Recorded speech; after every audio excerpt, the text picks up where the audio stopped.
Hello. How are you? Hopefully you're doing well. I'm doing great. I'm trying to wake up a little bit more. I took a nap and I woke up not too long ago, so I'm a little altered. Um, Please excuse the crazy skin I have today, the crazy hair, because again, I took a nap and I didn't have time, and the red eyes. Again, nap. Ugh. I hope you guys are having a fabulous Friday, and I hope you guys are ready for our third and final Blizzcon watch. We're gonna watch the deep dive panel that happened, I believe, the day after BlizzCon first started. We're gonna watch um, a more in-depth overview into some of the features that we watched on our last stream Wednesday. Now, let me just start by saying this, you guys. I did a dum-dum. I cannot believe I had to actually look it up, and now everyone's been talking about it. Apparently, I was under the wrong impression about the War Within cinematic that we watched. You know, remember I told you it's a beautiful blending of CGI and live action. Well, apparently I was wrong. Apparently, um, it wasn't. Apparently, that entire cinematic was CGI. As in, the actor who plays Anduin was a CGI actor. That's why his voice was his voice.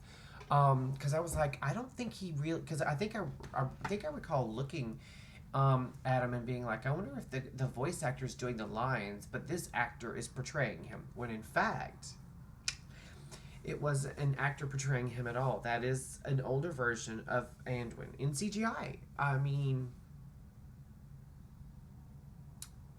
we've gotten to a point where CGI is getting indistinguishable from reality.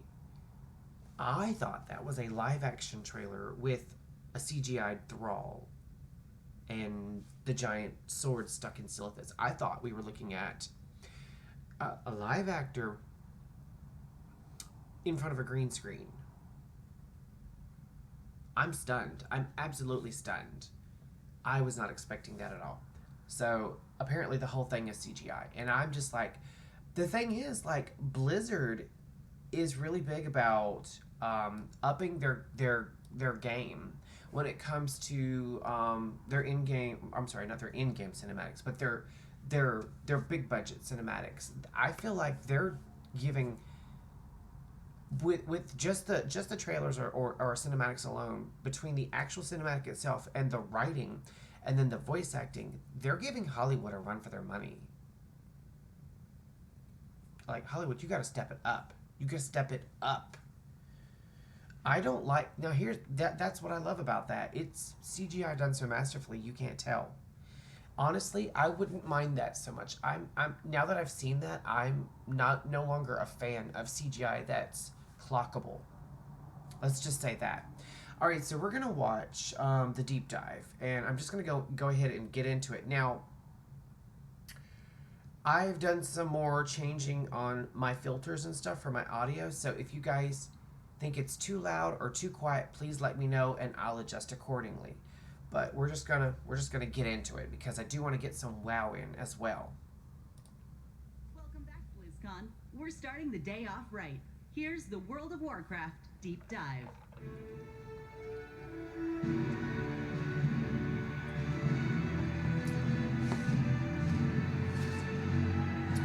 It's Ian. Good afternoon, BlizzCon! Let me just say this. This is the first time. Now, he came very close to achieving what he achieved this time in the Legion reveal. But I feel like this is the first time Ian has actually been comfortable enough to just have a personality. He's gotten close a couple of times, but I think the fact that he didn't have to open BlizzCon this time took a lot of the pressure off. Part of it was probably nerves. But yeah, this time around he seems to be a little bit more chill, a little bit more playful. He seems to have a personality. And I, for one, am actually enjoying it. Let's just say that. So, So good to be back. Whether you are here in the arena with me right in front of me, whether you're watching from elsewhere in the halls, whether you're joining us from the comfort of your home, thank you for taking the time to join me for this deeper, closer look at what's coming next in the war within. I love you too. See, I mean, he's interacting with the crowd. He's being playful. Now, I've actually seen him sit down and do like one-on-one interviews with people while actually gaming in their gaming halls, their booths and whatnot. I believe it was Evitel, or it might have been Panzer, who I haven't seen in forever. I hope Panzer's doing great. I hope she's happy in her life. But Ian actually sat down and was gaming next to, it was either, like I said, Evitel or Panzer, and they did an interview with Ian while they were gaming and stuff, and he opened right up. He was a lot more playful, like he'll be in this video and whatnot. And I like that side of Ian because he is, try as he might, he's never really been as beloved by the community until recently, because I feel like he gets nervous. Also, I'm just going to say this. I'm not trying to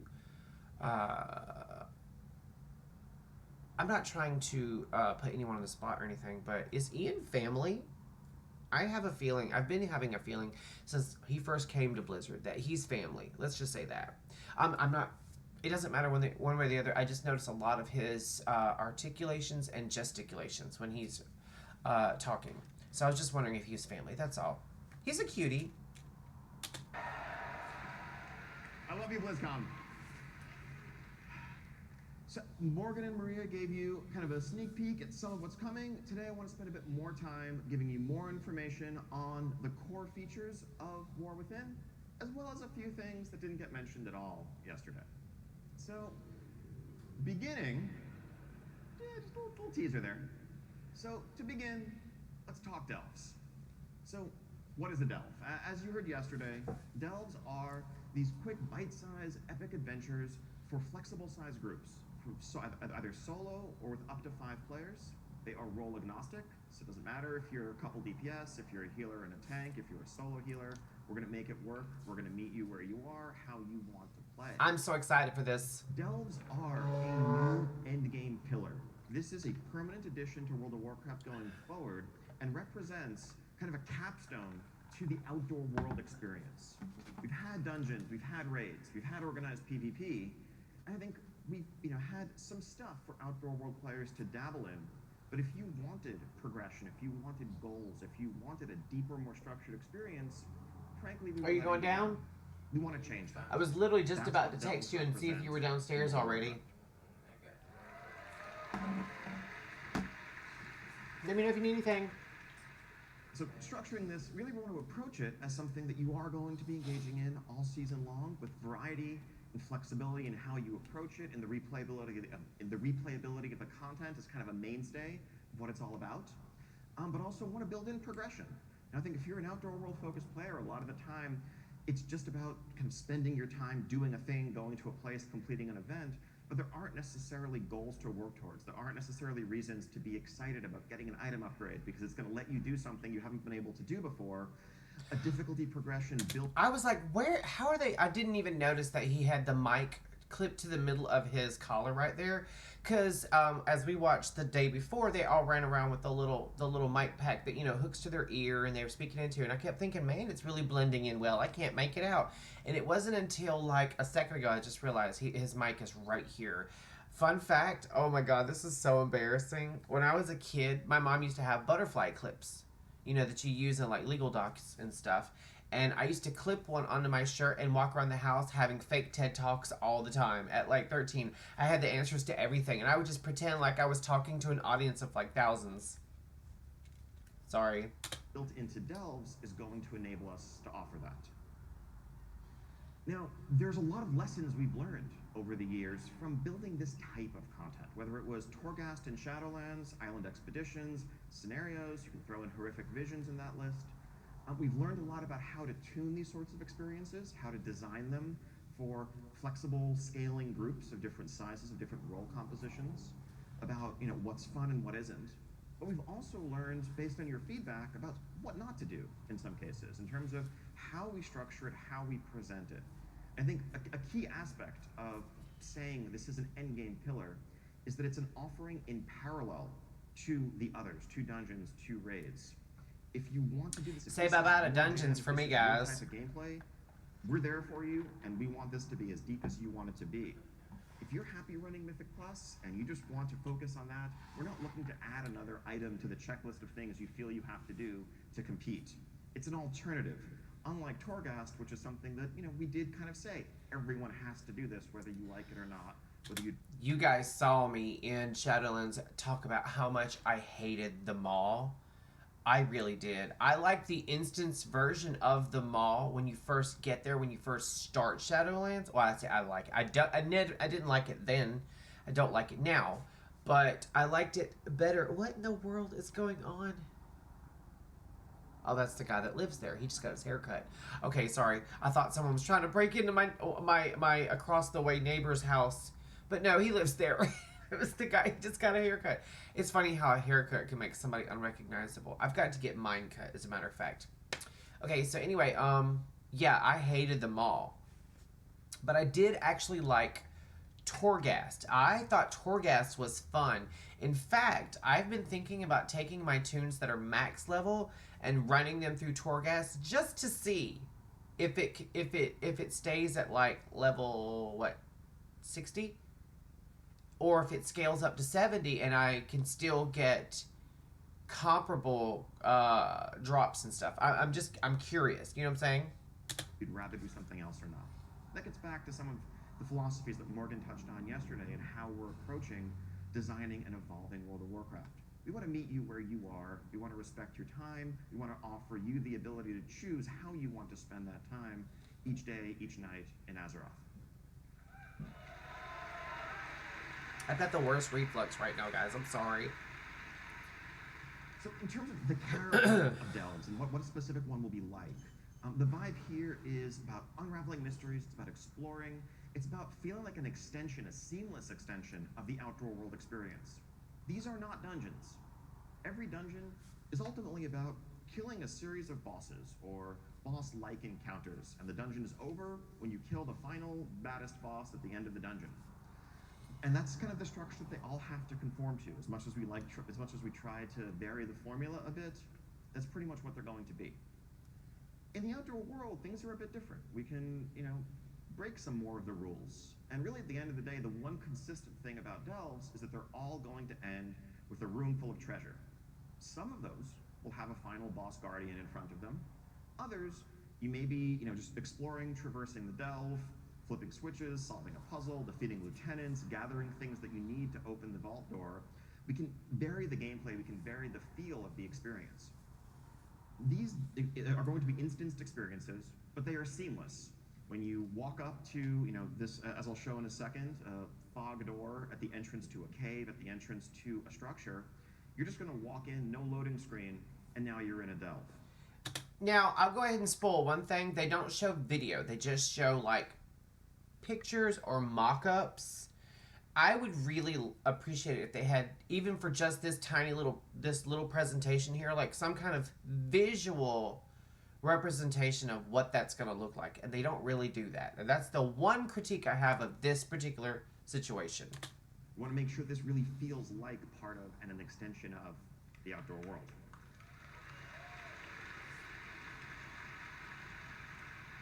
I like how his shirt is the sword in Silithus. That means we're going to tie this into It says what seasons. Sword? So, as well as a narrative progression over the course of a given season, there will be increasing rewards, increasing difficulty, and a change of pace. Okay. Whether you're in Season 1 of War Within, Season 2, and so forth.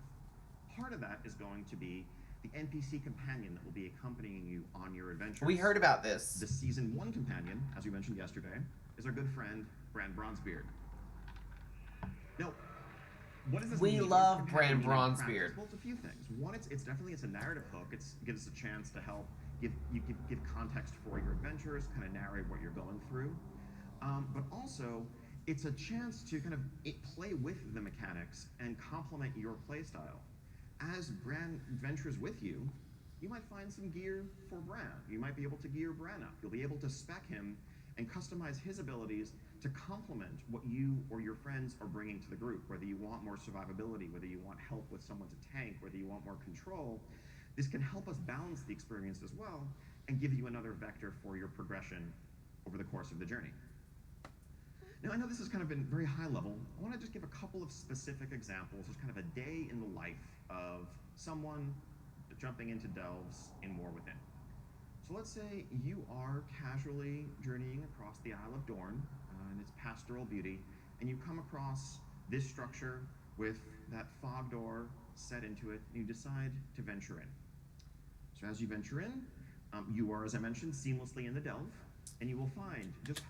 I think the way he explains this isn't that great. I think the way, if I'm understanding it, I think the way that they should have said was, imagine back in Warlords of Draenor, you would seamlessly run from Shadowmoon Valley up into your garrisons, and you would just you would be instantly instanced off or sharded off into your own version of the garrison. Everyone went to the same location, but you didn't see anyone else except yourself and anyone who was in your party. I think that's the way he should have explained it. Huddled inside the entrance, a group of expedition scouts who have come to this place. They've heard reports of great secrets, great treasures, powerful relics stored within, but they've been unable to proceed further.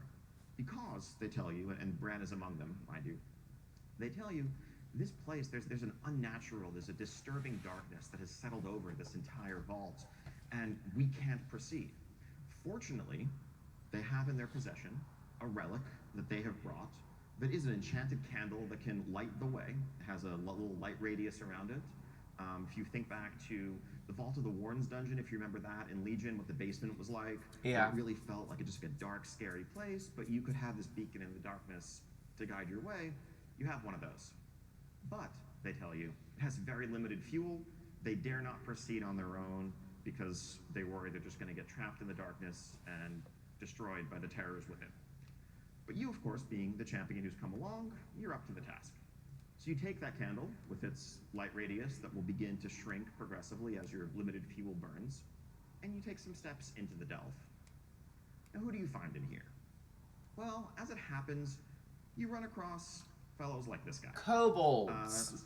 More jacked than your average kobold, but there's a lot of kobolds in here, and as you know, as any World of Warcraft player knows, where you find kobolds, you're going to find candles. Yeah. And this guy's going to put up a fight, but it being World of Warcraft and all, you're going to take his candle. He really is more jacked. Of his allies and his brethren. And, that will help fuel this magic light that you have, help keep the light burning so that you can traverse the entire delve, defeat a couple of lieutenant-type enemies, bosses, solve a puzzle or two, and at the end, you make your way into the vault room that Bran is able to open once you bring him there. Ooh, shinies. Work in progress of a treasure room, heaping with riches, treasure chests of various shapes and sizes.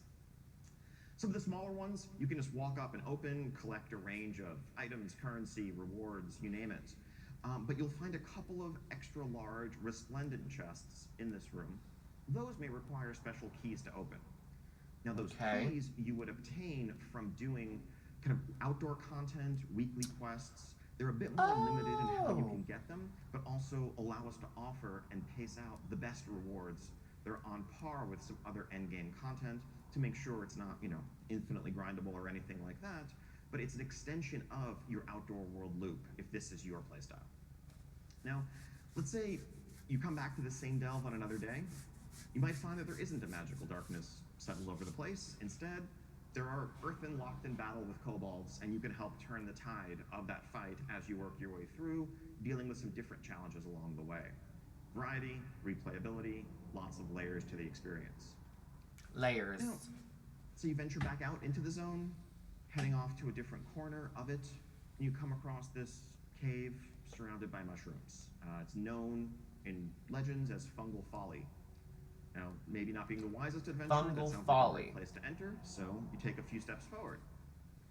In here, you might find an environment where, whether it's due to unusual ores or whatever in the walls, the rules of gravity are a bit topsy-turvy. You'll find mushrooms scattered around the cave that you can use as base. The sun's decided to come out all of a sudden. It's been gone all freaking day. Look at this. I'm a man behind bars right now.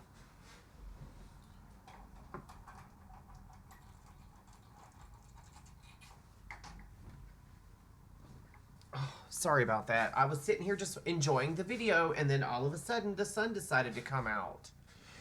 I can't ever just enjoy having my curtains open. I hate that. Besides, I was able to look out and see.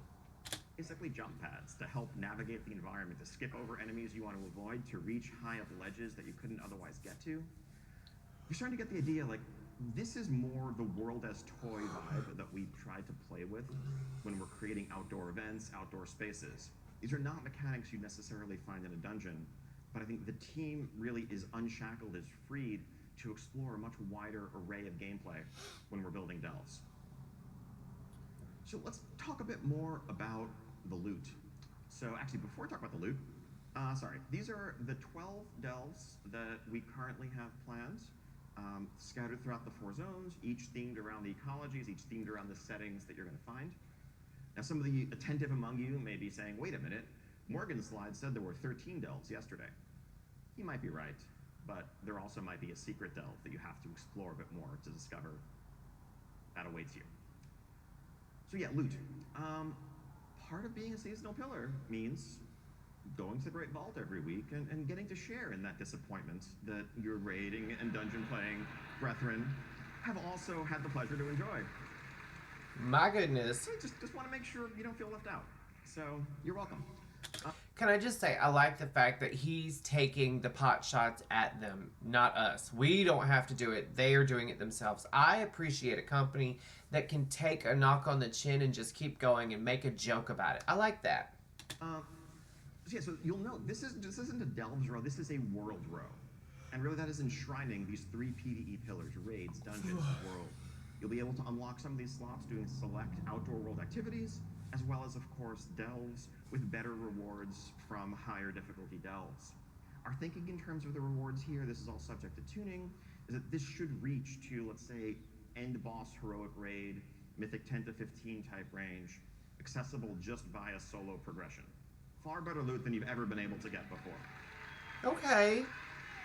I'm with it. And now, I'm sure this is, I know this is the delve section, but I'm sure there's folks looking at this and being like, wait a minute, what about the PvP row? Don't worry, we got you. We are removing the PvP row from the vault. We're doing that based largely on feedback that we've heard that randomness and PvP gearing maybe are not the best combination. I know it took a few years to get that message through to us. So the way this is going to work is instead, you're going to get a whole lot more conquest. You're going to gear up at the same rate overall, but you will have complete control over your gearing path, just spending your conquest on the items that you want. With easier catch-up if you come in late in the season, you don't have to worry about having missed certain vault weeks. Also, if you're someone who PvPs a lot and you raid, you don't have the awkward choice of that raid trinket versus the PvP item that's going to help your arena partners. So,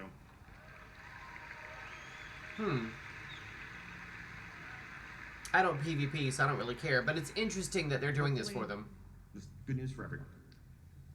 Now, aside from, just power, also, you get silly hats. Nothing more to say here. These just... They're all freaking hideous, in my opinion. These are just a few examples of the array of cosmetic rewards that will be exclusive to delves, reflecting the varied ecologies and environments you're going to be facing. So, silly hats, World of Warcraft.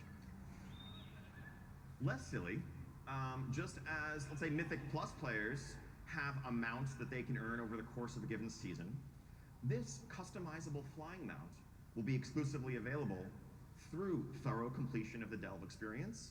You note the customizability of it. This will be customized. It's for Mythic completionists only. I think they're trying to get their metrics up, honestly, because I don't do Mythics at all. I don't do dungeon content at all. If I do dungeon content, it's so incredibly rare that it's like y'all gotta mark your calendars. I want this mount. I do. I want this mount. I want this so freaking bad, but I'll never get it. Oh, that makes me so sad. I'll have to wait until this expansion is like 5 expansions old and I can solo the mythic versions of these dungeons. That's what I'll have to do in order to farm this and all the parts for it. It's a modular flying mount. customizable the same way you can customize your current dragon riding drakes at the rostrum. Just modularly. That kind of hurts. Not gonna lie. It's pretty cool. I love our artists. Okay. Up next. Warbands. I'm excited for warbands. I feel like I could probably just save 10 minutes of this panel by just saying account-wide everything and like just click through the next slides. But it kind of that. So I don't know if you guys know this, but turns out y'all play a lot of alts. I'm sure that actually the number of characters per person in this room in particular is like some insane average. But the average WoW player today plays multiple characters. The two-thirds of players who have a level 70 have multiple level 70s. Half of players have 3 or more. Most people are playing multiple characters a week. And that's not something the game, it's no secret, has always done the best job of supporting. Now, part of that is because World of Warcraft 20 years ago was built with very different assumptions. And I both mean design-wise, but actually engineering-wise as well. The infrastructure and the architecture that was built. Back then, it took hundreds of hours to level a single character, of course, and playing alt seriously was far from the norm. But we've kind of inherited, we have been working with those foundations to this day. And so when we get requests for them, when we talk about alt friendliness, we try to do it, but we're often we're swimming upstream, given the underpinnings of a system that were never designed for this. And that's why you get some, frankly, pretty clunky solutions, like, well, if you want to transfer this currency to your alt, go to a vendor and spend some to buy a different box that contains account-bound currency that you can then mail to yourself, log out, log back in, take the box out of your mailbox, and open it on your alt. Congratulations, you have moved 300 supplies. Elegant design, ladies and gentlemen. What if we didn't have to do that? So at its core, warbands is, what if we just rebuilt those foundations and created a new future, both for the things we want to offer today and the things we'll be able to in the future, so we're not fighting against the nature of the system, but instead it complements what we want to do. Now, the focus here is really making it convenient, removing barriers, removing awkwardness in playing alts. We don't want to actively necessarily encourage it. People already want to do it if they do it. One thing the system is not going to be is something that awards you power or makes your main more effective because you have done things on other characters or anything along those lines. If you want to play alts, do so. If you just love focusing on a single character, that shouldn't feel wrong either. Now let's talk about some examples. Ooh. Okay, so I'm going to run through these pretty quickly. They're mostly fairly straightforward. It's a bank. It's an account-wide bank. Thankfully. I want to count real quick. Okay, so that's, all right, 1, 2, 3, 4, 5, 6, 7. All right, that's 14 times 1, 2, 3, 4, 5, 6, 7. So that's 14. Let's do the math real quick. I should have gotten my phone out before I did this, but where's my calculator? Okay, so 14 times 7 means there's 98. That doesn't look like 98. I might, wait. According to this, there's 98 slots right here. 10, 15, wait, 10, 20, 30, 40, 50, 60, 70. Even if that was 10, that'd be 70. Okay, so yeah, that's 98 slots. Hopefully, you should never again have to mail something to yourself.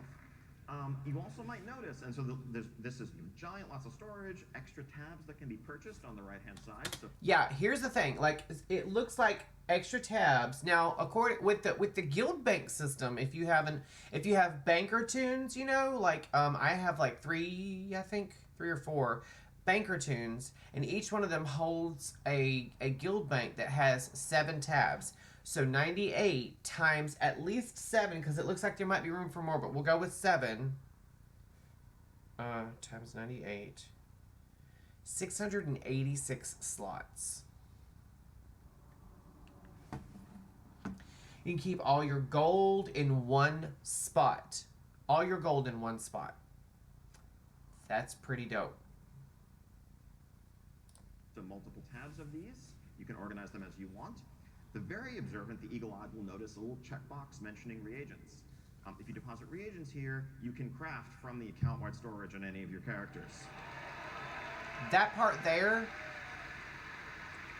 chef's kiss. Next up, maybe a little new thing.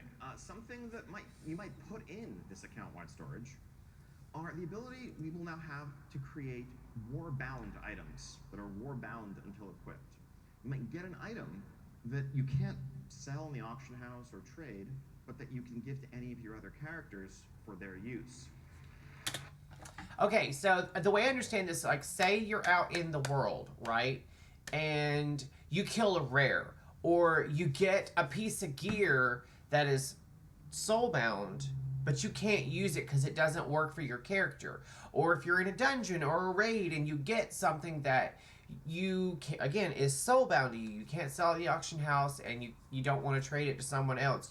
And you think to yourself, man, I really wish I had this on my other tune. Instead of it being soulbound, it will say warbound. You can drop it off in your warband bank, and then next time you get on your tune who can use it, they can pull it out, and then it becomes soulbound because they'll equip it. That's pretty fucking dope. That's pretty dope. I like that. I am all about that. We would drop as bonus personal loot from doing a variety of content. It would drop at a slightly lower item level than what that content would normally give you. Again, we want to make sure the right way to play is not, playing on multiple characters to funnel loot to your main, to gear up your main faster, but just easy potential hand-me-downs, ways of getting an alt caught up, maybe even an excuse to level an alt if you get a really cool item for a class that you haven't had a chance to get up yet. So just an extra layer here, hopefully. I'm all about easier this. than ever to progress. Also, let's run that back for a second. Item level 577. So they're not going to do, according to this mock-up, they're not going to do a stat squish. And that's a dagger with a lot of agility. That would be good for a rogue. That would be good for a feral druid. That would be good for a monk or a demon hunter even. And I'm assuming an evoker. Look at those stats. Plus 5,069 stamina. Obviously, that's not a real piece of gear. That can't be a real piece of gear with that much freaking stamina. Making it easier than ever to progress, to accomplish your goals on multiple characters. All right, now quick rundown of some of the other integrations we have planned. Transmog. Transmog has always been, it's been for a long time an account-wide collection. Key thing here now that really it is being acquired by your warband, that means that now if you were running, say, Ulduar on your mage and a pair of plate shoulders drop, you can still add those plate shoulders to your warband collection.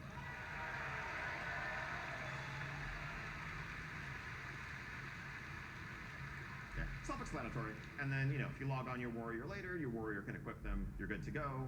Hopefully you don't need to feel like you need to refarm the same stuff on as many different armor types anymore. That's pretty cool. Reputations, again, fairly straightforward. In War Within, reputations and renowns will work account-wide. We want to make this as retroactive as possible. That will take some work over time. We're probably going to start with Dragonflight renowns as a focus and a priority and work our way backwards. But going forward, we want progress earned on reputations to not really matter which character you're doing it on. At the end of the day, it's the same content, it's the same experience. If you've gained access to some perk or some recipe, having to re-earn it, not terribly compelling. Basically, he was right. It's account-wide everything. But I feel like they understand that the people who started playing this game in 2004 are getting older, our lives are busier, we can't sit in one spot as long as we used to be able to. I think they're trying to really make it a lot easier and accessible for us to enjoy the game more. I really do. Like, I'm very impressed by this. If they make good on this. I mean, this is still very early on and probably at least a year or more away. Here's a really light example, simple one. It's flight paths. As you explore the world, you learn flight paths, you discover flight paths. Is it terribly compelling to have to go back to a spot that you've already been to in multiple characters just to learn a flight path for the 4th time? No. you have a flight path network unlocked, you have that unlocked across your warband going forward. I like that.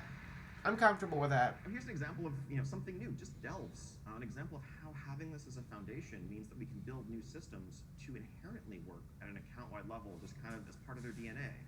As you're advancing Bran as a companion, as you are empowering him, as you're customizing him, again, logging on to a different character and going back to having a weaker Bran that doesn't offer the tools that you've grown accustomed to, that's more frustrating than fun to re-earn those things. Let's make that progression inherently warband level, inherently account-wide. Okay. I kind of like that. And achievements. We've had account-wide achievements for a long time. No secret, they have the little blue bar over them, indicating that they function at an account-wide level.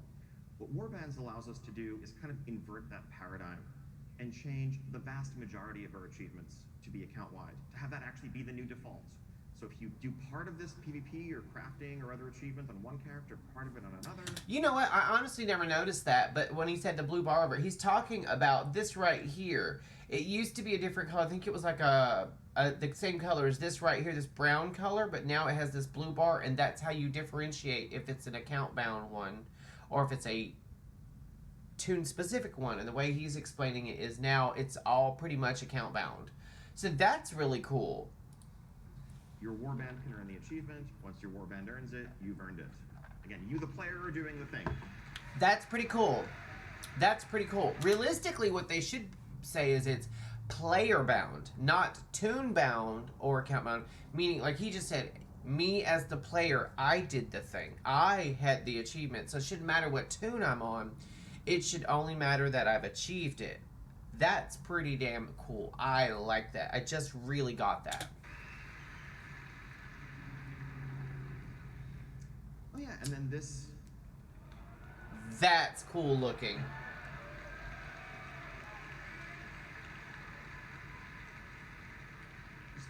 To kind of signal this shift up front, there's no like mechanical functionality here, but just in terms of presentation, what you'll see when you log into World of Warcraft with multiple characters is a selection of your favorite characters huddled around a campfire or another setting.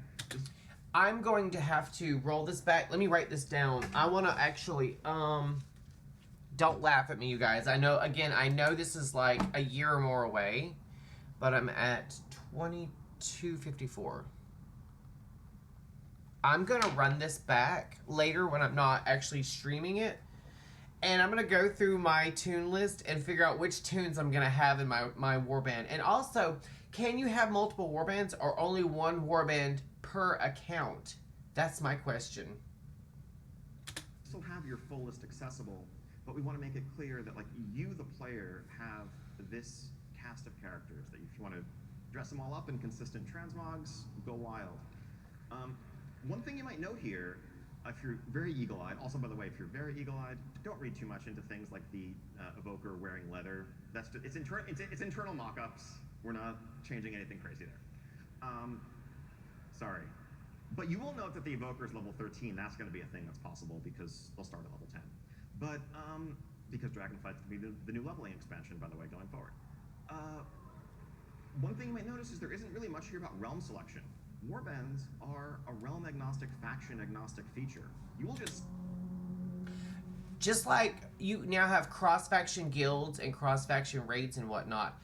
Warbands, you can put your alliance tunes and your horde tunes in them, and it doesn't matter what server they're on. So you can build a very specific warband.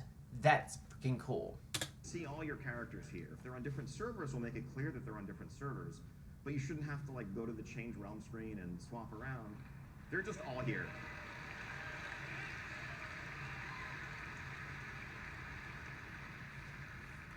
Okay. Hero talents. So, at their core, this is a chance for us, as we continue to evolve and advance our class system, to explore some deeper class fantasies, to look at iconic archetypes like the Farseer or the Dark Ranger or the Mountain King, or others often inspired by major heroes in the Warcraft universe, other times by fantasies that we've heard are really resonant with players, and focus the continued expansion of our classes in that space. Now, Morgan said this yesterday. I'm sorry. I just noticed. I'm not trying to be picky or pick on anyone, but I just noticed that we all knew that Ian's hair was thinning.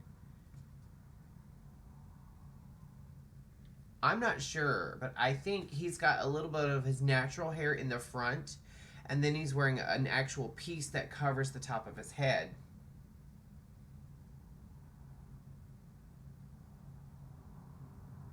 I could be completely wrong. And I'm sorry the exact time I paused this, but he looks really haunted just now. Ugh. Yesterday, just to restate, this is a completely flexible system. It's as flexible as your current talents and specs. Nothing like covenants or anything like that. Anytime you could change your talents today, you can change your hero spec, you can swap around your hero talents. They're just talents. I think he's having coffee Some of our goals downstairs. here, of course, we want to offer progression, but we want to do so, frankly, while managing complexity to a certain extent. When we started planning for War Within, we knew, all right, we're going to raise the level cap by 10. 10 new levels means 10 new talent points. The kind of default option for us would have been to take the existing class and spec trees and just add a couple more rows to each of them, add new points to spend. But we've been down that path before. We know exactly where that leads 15 years ago. There's a tremendous amount, just an insane amount of like multiplicative combinatorial complexity from adding those additional options. And it also destroys some carefully constructed choices that are really successful that we've just built up in Dragonflight today, where you can't quite have all of these things and need to, pick one or the other. Suddenly, when you can get all of them, it can lead towards homogeneity as well. So this approach allows us to both explore deeper class fantasy while focusing the decision space in a way that offers power without that excessive complexity. So the way it's generally going to look is a third talent tree. Again, as mentioned yesterday, at the center of your screen, you have class, you have talent, and in the middle, you have hero talents. You'll note, so there are 10 nodes. There's an initial node that you get as a starter node at the top that you'll get initially when you unlock the system at 71, and then 10 more nodes to unlock. You will get all of them on the way to 80. At level 80, you will have this fully unlocked, similar to Legion artifacts, let's say. So you don't have to agonize over, where you're placing any Keeper choices of the way. Grove. Now, the choices that you will make are which hero spec do you want active, and also there will be choice nodes within the trees, just as the class trees and the talent and the spec trees currently have, which you can toggle, adding quite a few permutations to the system as a whole. If you want, as a kind of simpler collapsed view, once you've hit max level, you can just condense it down to only show the choice nodes for easy swapping back and forth to customize your spec for whatever activity you're setting out to do. Now, I want to take a little bit of time to quickly walk through a couple of trees to give a sense of the sorts of things you might find in here. Again, all of this is subject to change, all subject to iteration and the extensive feedback we know we're going to get. I'm going to use druids a lot as an example here. Going to focus on the case of a balanced druid. Part of why the team starts with druids is because y'all are complicated. We figure there's 4 specs, 3 roles.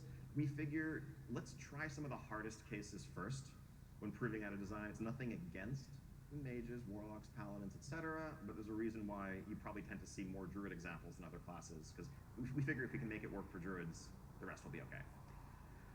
The 2 options available to a balanced druid are this Keeper of the Grove tree and Elude's Chosen.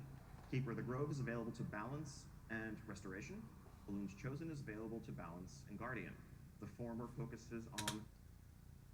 What about Feral? That's what I play, Feral Druid. What about Feral? Calling the forest to your aid on summoned treants and augmenting their abilities and what using that cooldown means for your gameplay. Elude's Chosen focuses on augmenting your lunar abilities, many of the arcane damage, moon-themed abilities for both specs. Let's look at the Keeper of the Grove tree first. The first node that you're going to get as you just opt in is just kind of a baseline improvement to your throughput while treants are out across the board. This just kind of emphasizes thematically.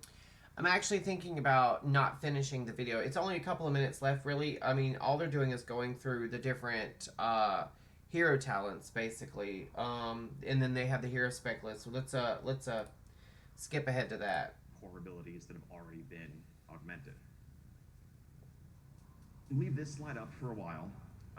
These are our current... Okay, so I just noticed those were the first two, Keepers of the Grove and Elun's Chosen, but they also have Wild Stalker and Druid of the Claw. I have a feeling that Druid of the Claw is between Guardian and Feral, and Wildstalker is probably between Feral and Balance. I'm assuming.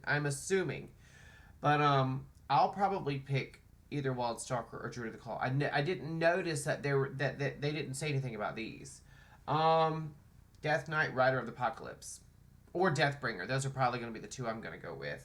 I don't care about Demon Hunters or Evokers. Hunter, I'll probably choose either Sentinel or Pack Leader for my Alliance tunes, and then Dark Ranger for my Horde tune. Mage, we're going to go with Spellslinger all the way. You guys know that. Now, my Frostfire will probably be for... Let me just say this. I've been considering deleting a lot more of my tunes and rebuilding them from scratch, because those tunes, I don't play them anymore that much because they don't really represent who I am as a person anymore. I built them at a different point in my life, and now they don't really speak to me anymore. Let's just say that. I don't care about Monk. Paladin, any one of those, honestly. Priest, Voidweaver, obviously. Maybe Archon, but not Oracle. Rogue, Deathstalker. Deathstalker. I can guarantee either Deathstalker or Trickster. Fatebound, not so big. Shaman, I could see myself being any one of those. Any one of those. Warlock, again, any one of those. And then Warrior, the Slayer's probably Fury. The Mountain Thane is probably more than likely whatever their tank spec is. And then Colossus is probably Arms. I can guarantee that. So Voidweaver is obviously Shadow Priest. Oracle is going to be Holy Priest. And then Archon is going to be Disc Priest. Deathstalker, Trickster, Fatebound. Trickster is probably going to be the Outlaw Rogue. Shaman, Stormbringer is Elemental.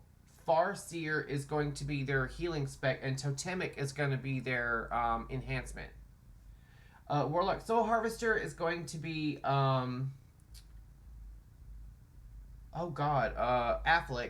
Affliction Warlock. Hellcaller is Demo Lock.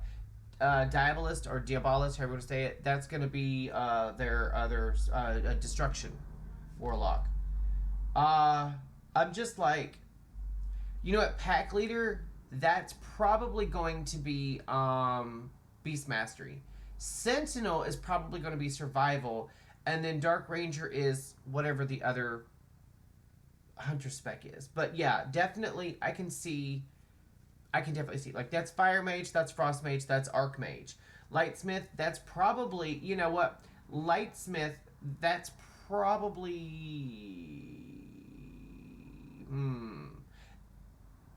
That's Protection Pally, that's Holy Pally, that's Ret Pally.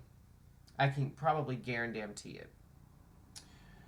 Current plans for all 39 of the hero specs. So I can't believe there's 39 different specs. Some cool fantasies here to explore. Definitely really curious to hear community feedback on all of these, which are exciting, which are most resonant, which sound, frankly, maybe a bit lame.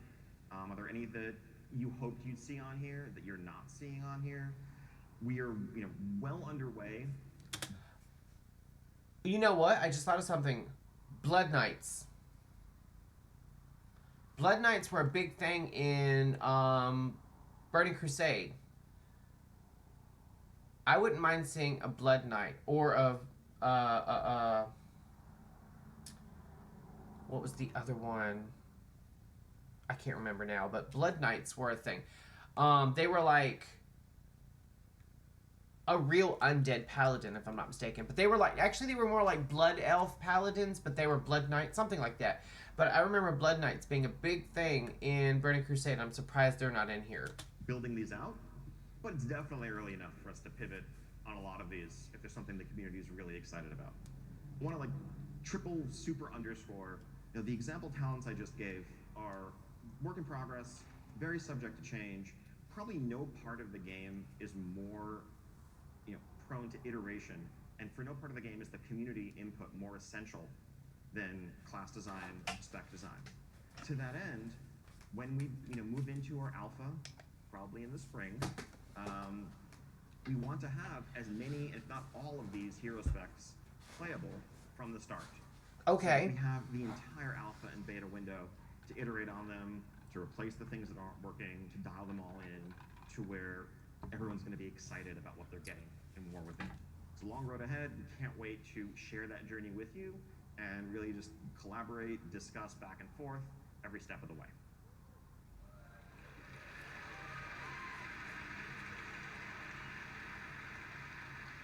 Right. Other Now features. some other stuff. Some you've heard about, some you haven't. First off, Allied Race. New Allied Open. Race. Honestly, okay, so we didn't get to really talk about too much about, because we're skipping a video, by the way, the one that is more like a, it talks about dragon riding being, they're calling it dynamic flight now, but that's going to be another feature from the start, just like Dragonflight. We'll talk about that. And then they talked about the Earthen. I'm very excited about the Earthen. Let me just say that now. I think this is amazing. I'm just saying that with them bringing in the Nerubians and having some of them ascended to more humanoid forms, I would love to have seen the Nerubians become an allied race. And there's no, they haven't said that that's ever going to happen, but there's no rule saying that later on down the line during the campaign, like in season 2 or 3 even, that they're not going to add the Nerubians as an allied race. Who knows? Awesome blinged out dwarves, or maybe not so blinged out if you want to customize them differently. These are going to be earned just by playing through the War Within campaign fully. There's no rep to grind here, nothing else beyond that. That's a female model with a beard. I don't like the beards in this game, but I like the fact that you can do that. It's a first contact. I'll say this. If there's one thing they can improve upon in the dwarves, the Dark Iron dwarves, and the Earthen is I play a lot of female dwarves because I don't like the beards. And I never put beards or tendrils, if I can help it, on any Draenei. If they would give you the option to just not have beards at all, I'd play a male dwarf in a minute. I'm playing a male dwarf on one toon because he wears a mask. I hate the beards. I don't think I have a single... No, that's not entirely true. I was about to say I don't have a single toon with a beard. I do, but I usually go with a little goatee right there. That's it. I don't go with all that. Now, the Tauren are a specific... The Tauren and the Pandaren are a specific type of toon, and so you can't not have a beard. Again, with the dwarves, you can't not play without a beard. You can't have a character without a beard. But if you could, all my characters would be beardless. Just saying. In essence, you're going to learn about the nature of their problems, the nature of their culture. You're going to work with them to overcome those problems, win their trust. At the end of that journey, it will make sense. It will be a natural next step for them to lend you their aid and join you as either Horde or Alliance. So yes, Horde dwarves. We haven't yet finalized what the racial abilities are going to be, but the available classes, 10 out of the 13 available classes. That's not bad. Everything but Druid, Demon Hunter, and Evoker. You know what? Honestly, they could do Druid. Instead of like regular organic forms. They could have all the same forms, but instead of like, with the Kotirans got added, they had like wicker versions of all the forms. They could have stone form versions. And that's they could be adding that at a later date. Just saying. But there's no reason why they can't do Druids. Just saying. Now, on the right side here, you see a concept of the heritage armor you'll be able to earn from leveling your Earthen. Everything's fine except those shoulders. All right, dynamic flight. It never fails to surprise me how many people like dragon riding.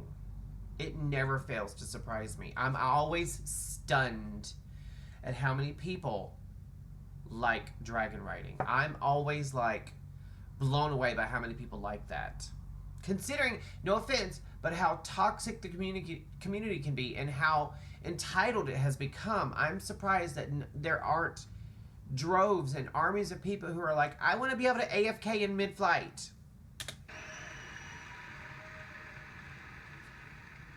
So it was obvious very early on in Dragonflight, probably before Dragonflight even released in beta, that we could never go back to how it used to be. Honestly, I think they could. Honestly, we hope that would be the outcome. We hope the feedback would be, this is so awesome, we just want this to be how flying works forever. But we immediately began, making plans for what that would mean, because it's the only way to go. And so, dragon riding is going to become the default, no longer just dragons, but dynamic flight now in War Within and beyond. We want to make sure. Oh, weird. I meant to have 2 mounts here, but I only see Ashes on the right. But anyway, the key point being, we want to expand this to the broader array of mounts that you have available. I think the only downside of dragon riding, as it exists today, is that you don't have much reason to use so many of the mounts that are your favorites visually, aesthetically, that you've earned and done so much to collect. You want to make sure that as much of your collection is viable as possible. So not every single flying mount is going to be able to support dynamic flight. There's some animation logistics to work with there, but as many as we can. It's a 3-digit number. We want a very wide array of mounts being able to just fly the way you've always enjoyed with your dragons. I hate dragon riding. You guys know how I feel. Let's not talk about it. And just to clarify, this is the future of flying. So everywhere that you can fly today, you will be able to dynamically fly or dragon ride. In fact, not just in the War Within, a little sneak peek, I think in our upcoming 10.2.5 update, you'll be able to dragon ride in Eastern Kingdoms, Kalimdor, Northrend, Outland, you name it.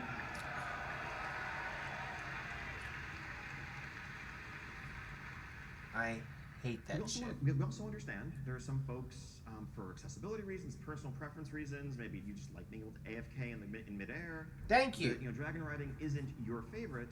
We don't want to take anything away. We want to let all these mounts that can currently do the old school flying mode toggle between dragon riding or let's call it TBC flying. Up to you, whatever you prefer.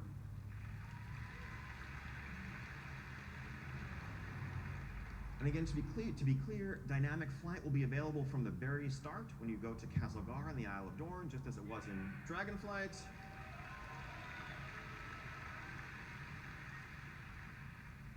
Old school TBC flying, Pathfinder style, will not be available right away, but it will be unlocked shortly after reaching max level with no reputation grind requirements. Just play through the campaign, explore the continents, then you can fly that way as well.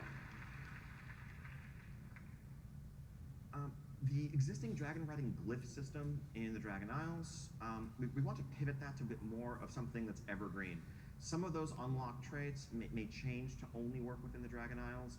Others that are more essential to just the experience feeling good, like vigor increases, regenerates, the active abilities, are just going to be things that you will inherently get as you earn dynamic flight and level up naturally. We don't want down the line players to feel like they have to go back to an old expansion and fly around and collect a bunch of glyphs just to be able to explore the new expansion. And in that vein, this is going to be the new default for leveling players. I mentioned earlier, when War Within comes out, instead of BFA, Dragonflight will be the new leveling experience that you merge into as a new player after you leave Exile's Reach. And so you're... Can I just say that BFA's leveling experience is actually better than Dragonflight's? The story in Dragonflight is good. It is phenomenal, but I felt like the leveling experience was better in BFA.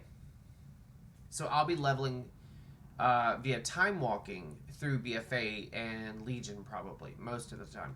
Although I gotta show you something. We're gonna get dragon riding very early in that experience. As you just level up, gain player levels, you will improve your flight ability and get all the vigor. He's starting to sweat. Come to expect, and that's just going to be how the game works as a baseline. This is what flight is now. I hate that decision. I hate that decision. He looks so proud. I bet that was his idea. Don't worry, PvPers, we haven't forgot you. This is long overdue. We should have been doing this earlier. I think So we're there's a new basically battleground done. coming Oh, in War interface Within. updates. Let's skip In ahead. I don't care about Dragonflight, PvP. we overhauled the HUD, the action bars, the unit frames, the baseline UI experience. We made it clear at the time that that was just the beginning. This is something we want to continue chipping away at, updating different pieces of the UI to be more streamlined, better reflective of the modern gameplay experience. So just a couple of examples here.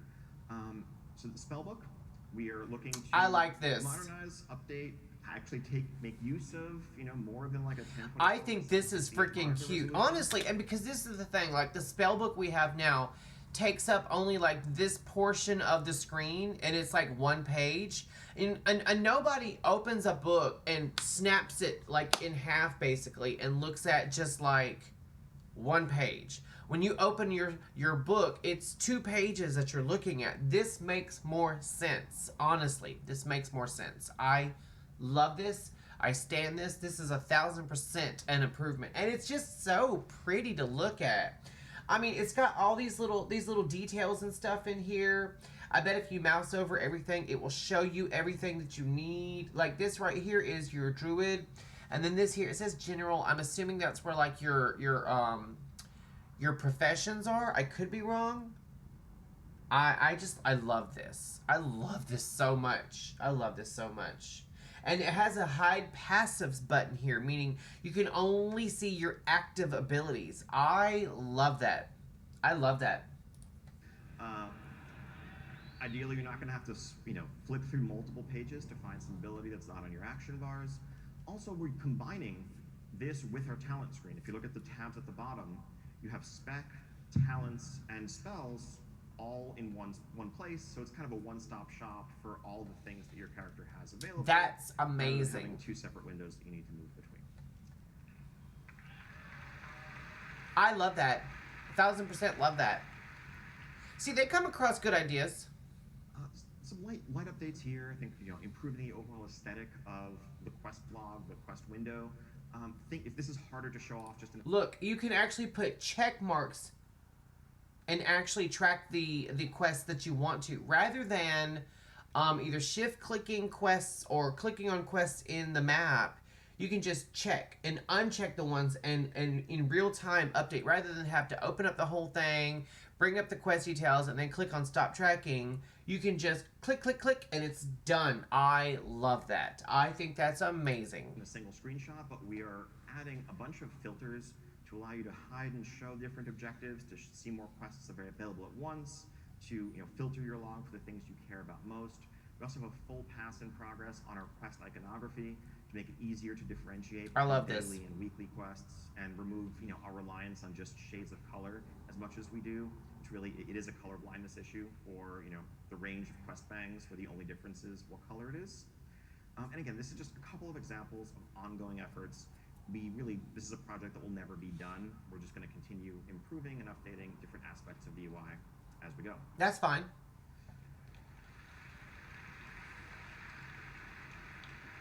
Yes. So this one basically speaks for itself. What did it say? I mentioned earlier, your warband is a cross-realm construct. Cross-realm guilds, not just cross-faction. Now we'll be able to apply and recruit regardless of realm. That's amazing. Although, I'm just going to say this, I don't think the guild I'm in, or even a banker guild that I might have, will ever have someone from Moonguard. I'm just going to say that.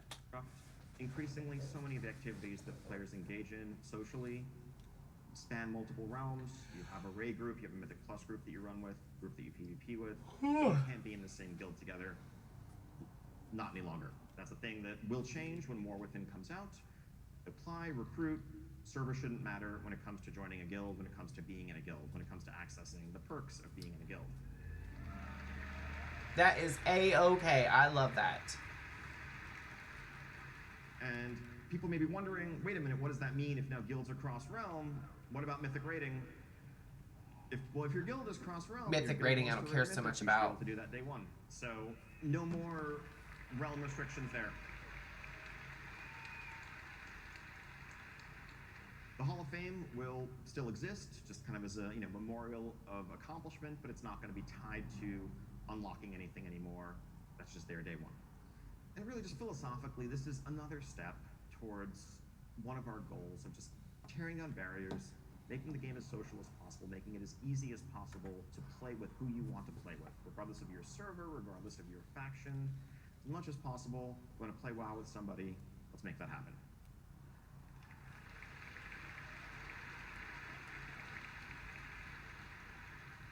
Alright, so that brings us to the end of this whirlwind tour / deep dive of War Within features. I know there's still a bunch of questions, a bunch more information to share. Can't wait to do that in the coming days and weeks.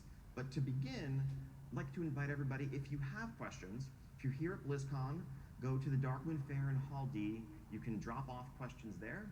If you're if you're going online, you can go to... This is just general, like, to the crowd that's there. So, I'm super excited for this.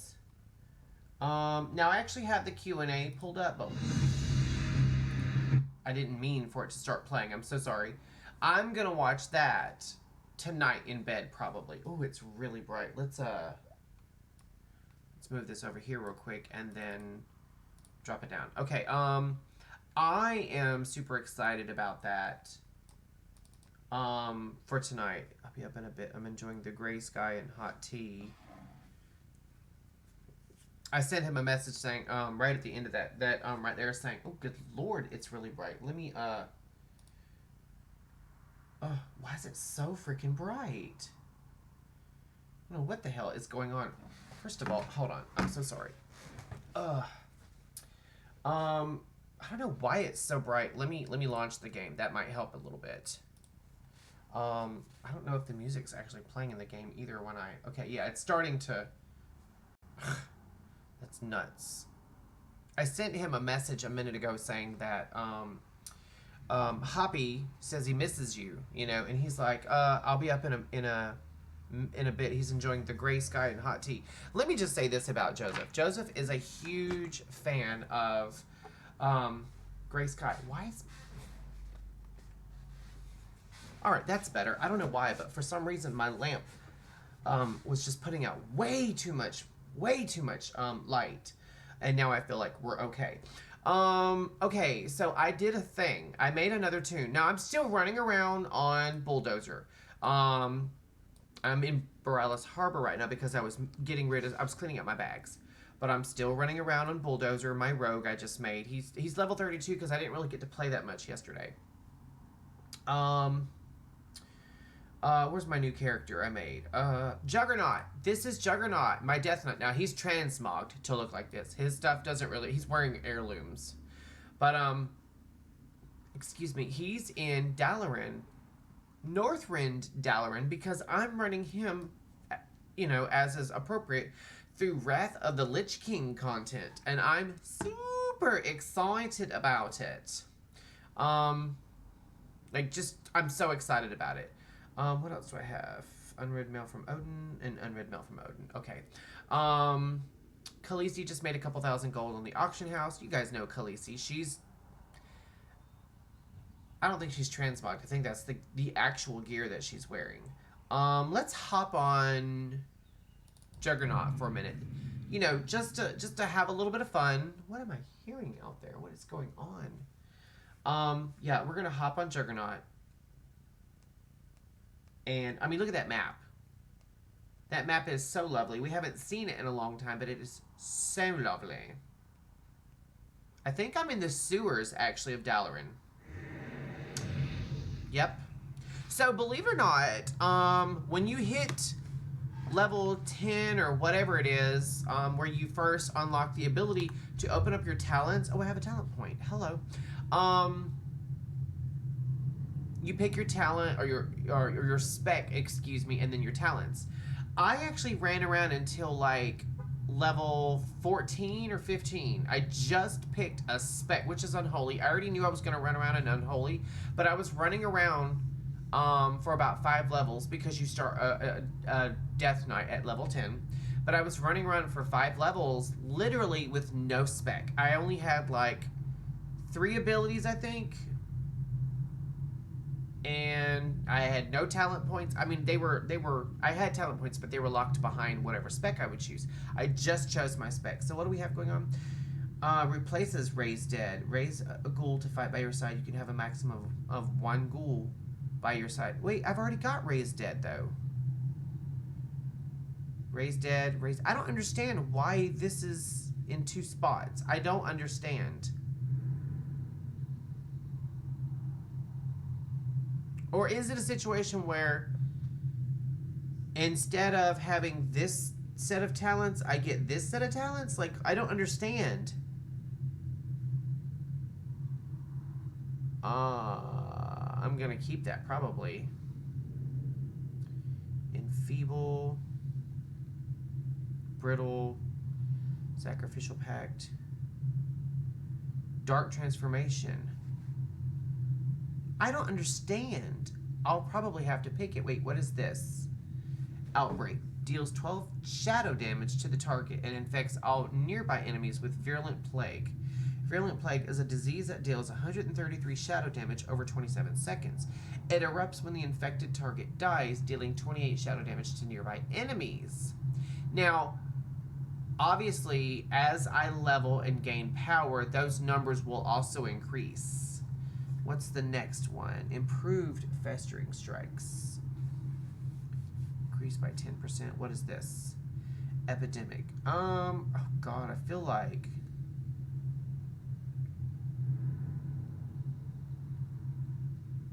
Instant. Oh, I get it. This has a 2-minute cooldown. This has a 30-second cooldown. That's the difference. Okay. All right. We're following. I was trying to figure this out, and I never noticed the cooldown. This. Okay. Yeah. All right. So we're going to click that and learn it. Okay. So did that? Okay. Didn't get rid of my ghoul, Mud Ripper. I'm so used to just flying around, having such quick movement speed. That when I'm on foot, it's very jarring. Like, very jarring. So not used to that. Oh, I can actually mount up. I keep forgetting. I did get flight on that is unnecessary. Why is everyone making so much noise today? I did get flight on my rogue. It's the regular flight. It's not the fast flight, and so it feels like you're crawling through the air. It does. It feels like you're just crawling. All right, I've done everything in Dalaran that I can right now. There's a couple of quests in certain spots, but they're not like... They're not quests I'm gonna do right now. It's weird seeing old school Dalaran too, by the way. It's so weird seeing old school Dalaran. Like, having the flight trainer here, having the flight master here, the Argent tournament guy here. It's so weird seeing these guys here. I'm used to this guy being over there, there being a giant hole right here, the flight trainer being, God, somewhere else entirely. This is Dalaran, but there's a few minor changes. Alright, so our first quest that we're going to be doing is the Lost Courier, so we need to fly to Unupe in Borean Tundra.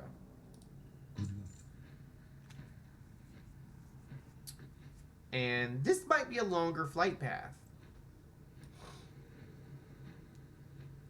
Look at old school Dalaran. It's so pretty. Also, look at the draw distance, you guys. It is incredible.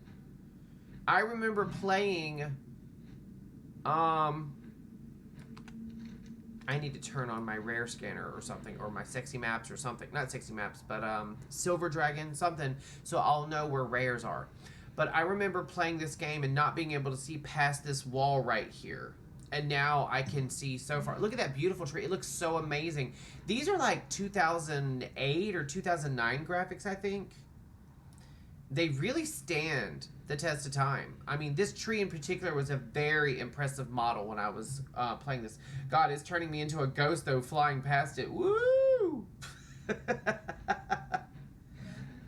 Oh my God, that tree is just lovely.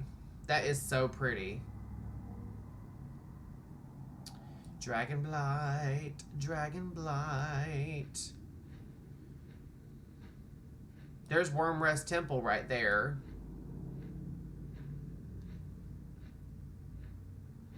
So, okay, so I have two questions about what the video we just watched. The first one being, are we going to be able to have more than one warband? And are we able to be in a warband and still be in a guild? Questions, concerns, comments. So my warband, you could pick 4, right? My warband, as soon as we land, we're gonna log back out to our main screen, and we're gonna pick our characters. I know for a fact I'll have Riondao in there. I know for a fact I'll have Boomageddon in there. I know for a fact I'll have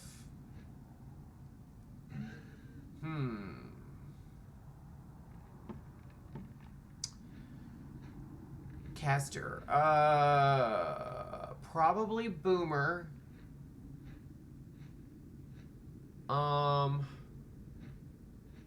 have to pick a 4th one, and it would be another caster, or, well, yeah, technically I call Hunter's caster class. Or you know what? I could have a feral druid in there. These are concerns that I have to think. I really have to think long and hard about, because you can have 4 members in your warband. I have to think about who I want in my warband. My second warband might be just bankers, if I can have more than one warband, that is. So these are things that I have to think about. I still have to think about that. Now I'm looking for the Crazed Unduly Survivor. I know that particular rare because I spent years looking for it. I don't think I got it but like once. One of the things that I liked about Wrath of the Lich King was they introduced rares that not only were rares that dropped loot, but they dropped a piece of gear or a weapon. They dropped some gold, some crafting materials, but they also dropped a sack that was not bound to you. It was literally a lootable sack that when you opened it, it had more stuff in it. It could be crafting materials, it could be gear, it could be more gold, it could be all of the above.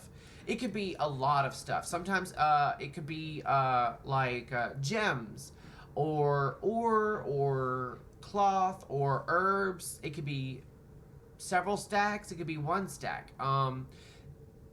I loved that, and I really wish that the humanoid rares continued to do that.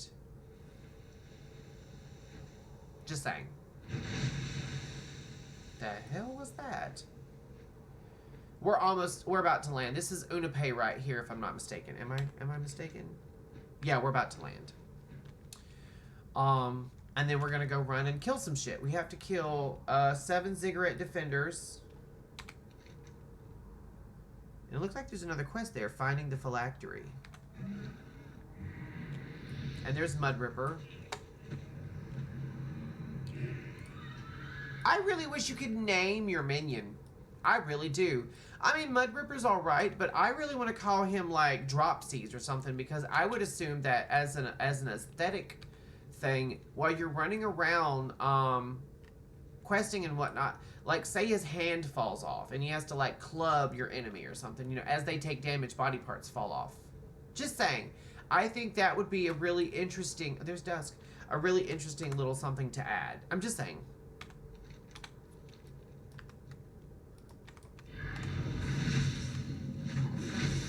Also, I guess I can turn my game... God, dog, I'm really washed out from this color. I know what it is. My overhead light needs to be on.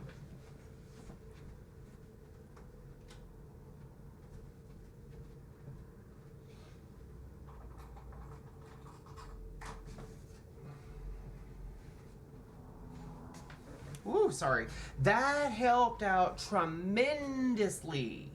Look at that. Look at the difference. Oh my gosh. Okay. So I actually want to buff up. I've got this right here. Oh god. It makes me run slower though. I hate that.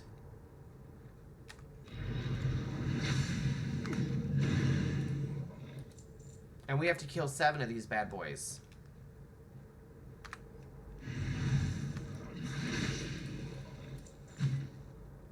Man, that one little potion really did increase my DPS. I am out of range. No, I'm not. I require a target. Move on away. It's been so long since I played a Death Knight that I forgot. Look, his arm fell off. I forgot how fun they were. I mean, they're really fun. I need to target something first. And there is a quest in there. I can see. Oh, that's the Sarian. I've been looking for him. What is this? What is this? I can't loot from it. Okay, well.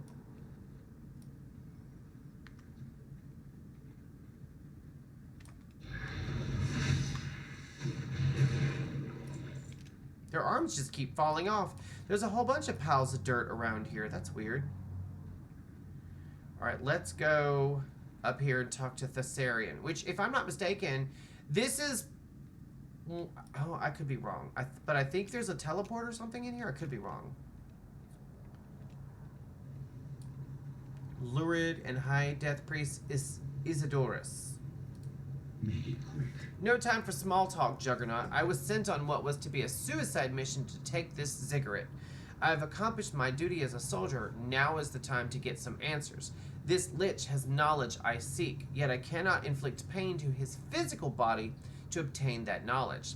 The lich stored his soul in a phylactery, and while it remains hidden, I won't be able to pry the information from him.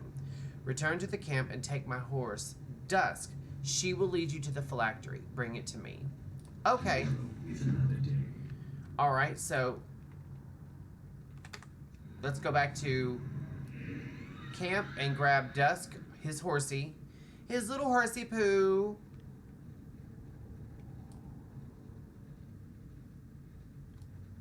Honestly, like, this is the one problem I have with the animation for riding with this tune. His body is completely static while the horse is doing all the moving. That is ridiculous. My character is not moving at all. What can I do for you? And we leveled up. See you Oh, later. we already did that actually, so let's hop on Dusk. I was about to say, am I going to control the horse? But no, I don't control the horse.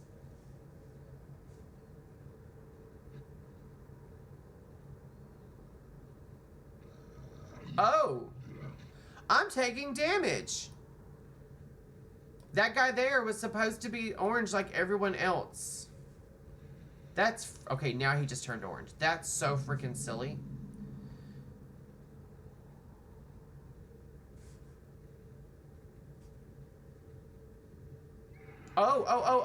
Oh. Thanks. This horse is just trying to get me killed. Can we agree? This thing is still after me. Okay. Bitch. Alright, Dusk. Alright, let me raise my damn ghoul again. Corpse Gobbler. Blech. Alright, so... Oh, I gotta go in the water. Okay.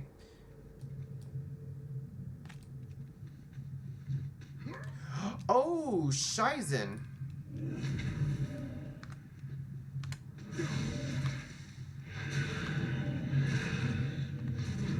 Phylactery Guardian, you say? Got it. Okay, now we just gotta get the hell out of Dodge. Why am I not able to... Oh, I was about to say, can I please get out of the water? I thought there was quests to kill these condors here, and those, mammoths, as I like to say. Mammoths.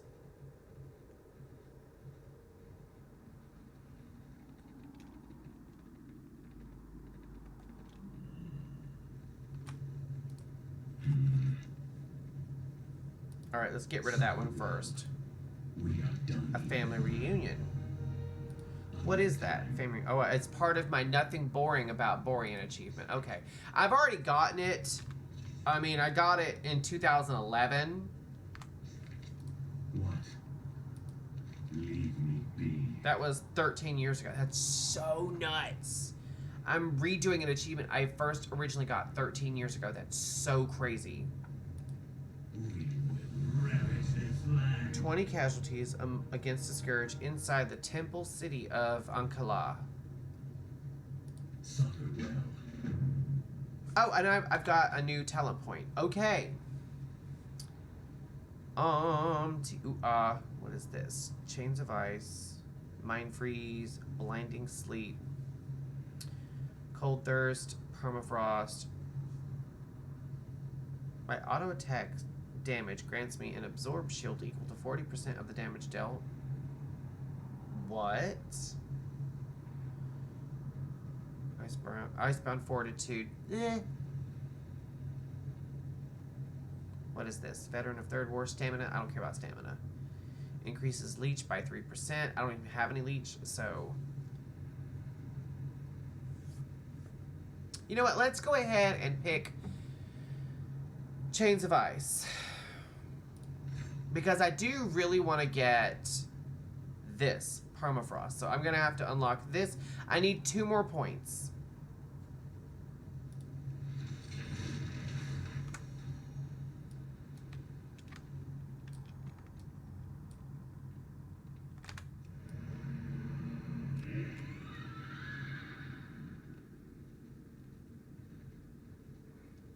Alright, so I have to kill 20 different Ankala casualties. Oh, I have to go in there. Okay. I'm figuring it out now.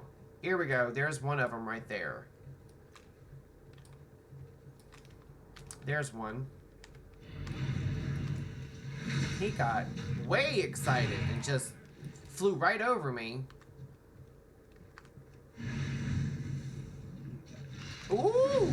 No, ma'am.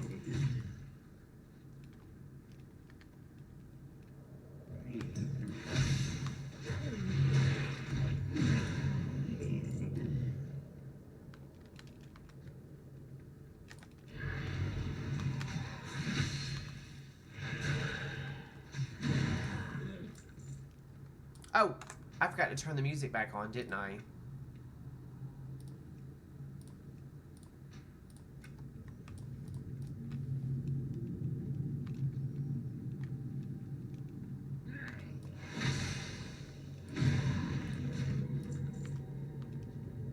Oh, that music. It's so atmospheric.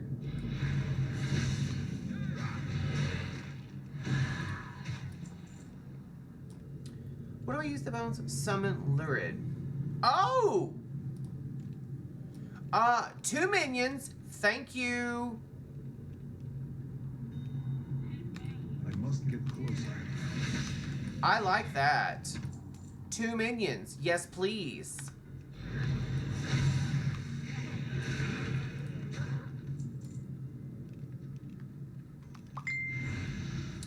And I'm getting messages. It's probably from a niece of mine. She's actually in the process of trying to come to work for the company I work for. My niece, Jaden, I haven't mentioned her that much only because she's still so very young and I try to protect her. All my nieces and nephews. I try to protect them.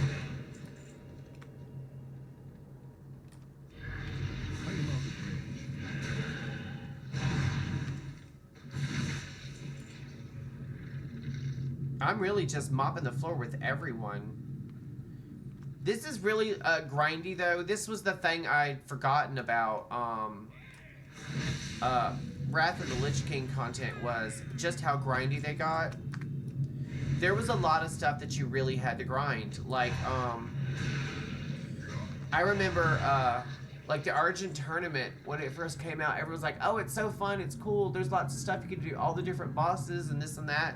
And I'm like, yeah, that is actually so true, but there was so much grinding in those early days. So much grinding. You can get a lot more of it done now, but there's still a lot of grinding to do. I must get closer.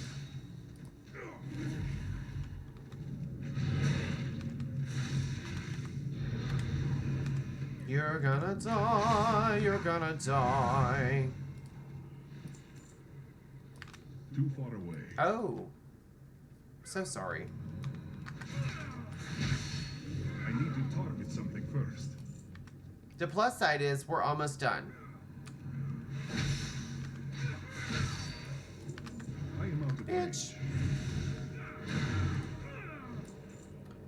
Alright, let's run over here and just throw down my death and decay thing.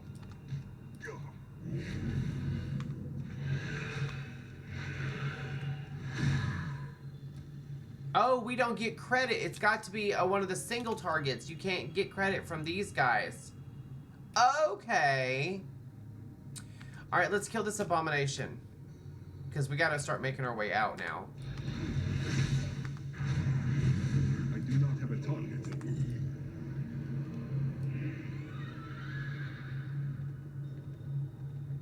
Yeah. I knew they were gonna start respawning, so I timed this pretty well, actually.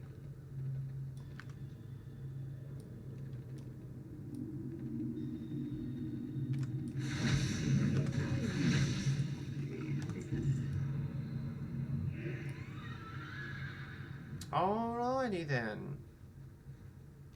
I'm trying to move past all the wildlife because the condor, these birds, they have actually a pretty good range of like their radar basically. They can see you from pretty far off actually.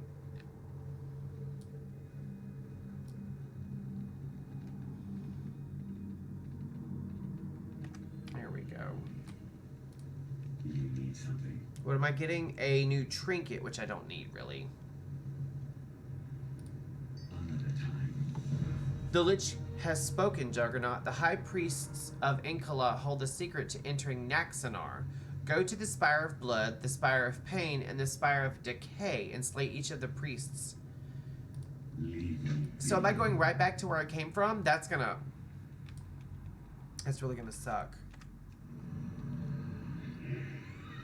I'm just seeing what I have on me. Can't use that. That is actually a upgrade for this. Parry. You know what? Yeah, let's go ahead and use it. Chance on melee or ranged attack to enter racking pains, during which your attacks will each grant 1 crit, stacking up to 10 times. Alright, let's do it. I'm using a lot of, like, pretty much all heirlooms, but I have a couple of stuff that I don't have heirlooms for, so I think I have to go right back in there. That's gonna suck so freaking bad. I literally just left that place, and now I gotta go right back in there. It'd be easier if I already had flight. Easier if I already had flight, but I don't, so we're gonna have to fight our way back in to each one of the spires, which honestly kind of dookie sucks. Yes, I just said dookie sucks.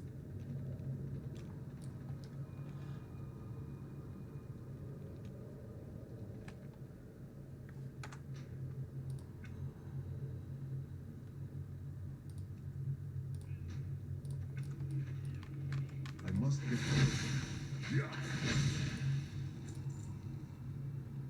Alright, let's do this. Again, I just came from here, which sucks so bad.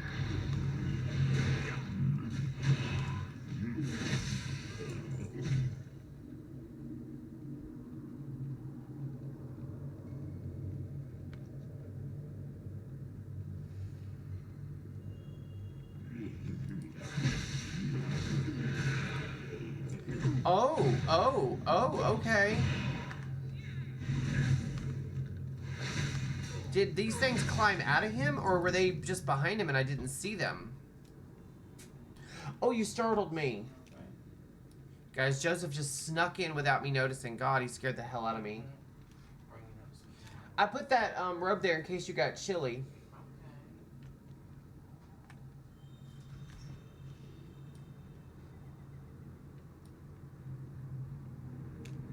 Oh, it's inside. Okay, that makes sense.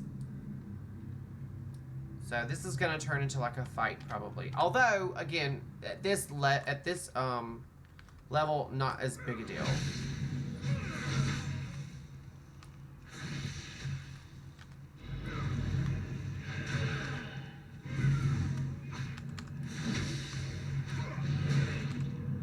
I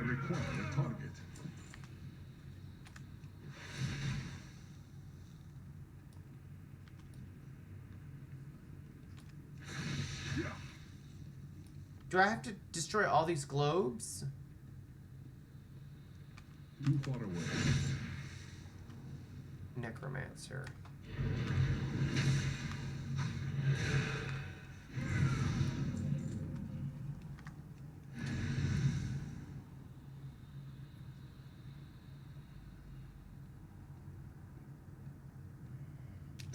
Huh. I don't really know. Who is this Snow Tracker Grum? Who is that?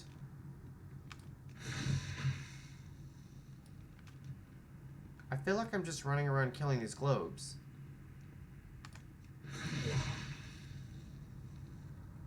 Alright, where's the guy I'm supposed to kill? I must get closer.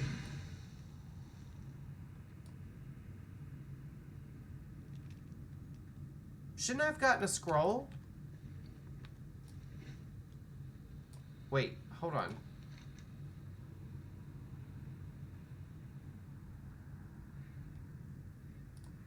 Wait, what if the scroll's on that little dude?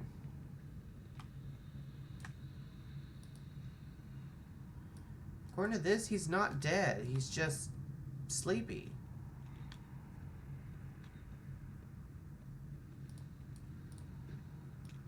Words of power. I don't see... I killed all the guys in here. Not a single one of them dropped the scroll. Maybe it's outside. You good over there? Mm-hmm. What kind of tea did you have? The matcha. Oh, the matcha. Wait. Yeah, I'm having the regular. Oh, hello. I bet you he's on top of this place. I didn't notice there were stairs going up.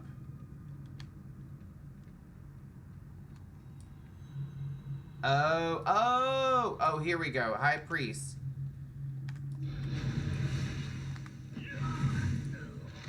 Got it. Okay, so now we know what we're doing, you guys. Now we know what we're doing.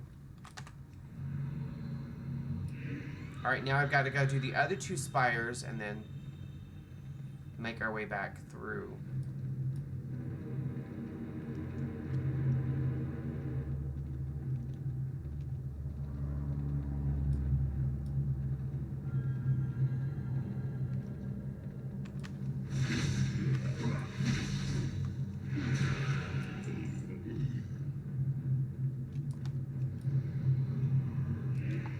What are those crystals? Those are kind of cool looking.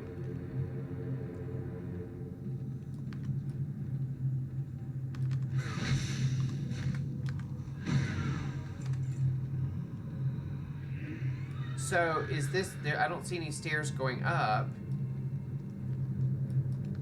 I am out of range. Hello, gargoyle.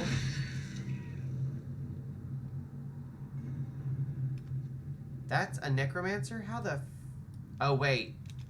I think I have to kill these guys, and then that thing will come at me. I could be completely wrong.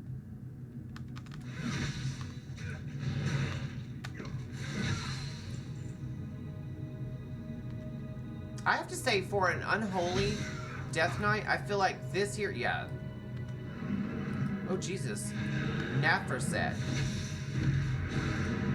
Alright, that's number 2. We got that one. I feel like for an unholy DK, you guys, this particular transmog is fire. I mean, look at that. It just goes with the whole unholy aesthetic. Except for the shoes. I think I'm wearing some different shoes. They don't have that green look, but I think it's because I'm actually wearing Greaves of the Slaughter.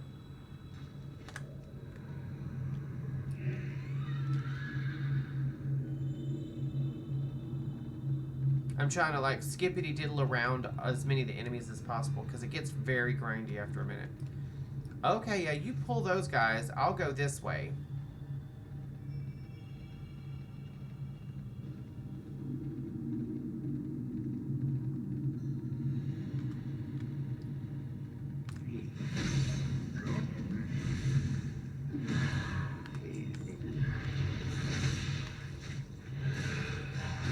Gotcha. Gotcha matcha! And once again, they're... Too far away. holding something hostage. Bitch, get over here. I do not have a target.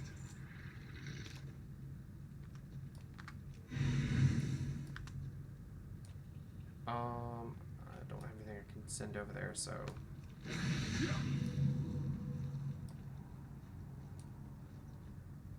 Oh, mystical webbing, okay.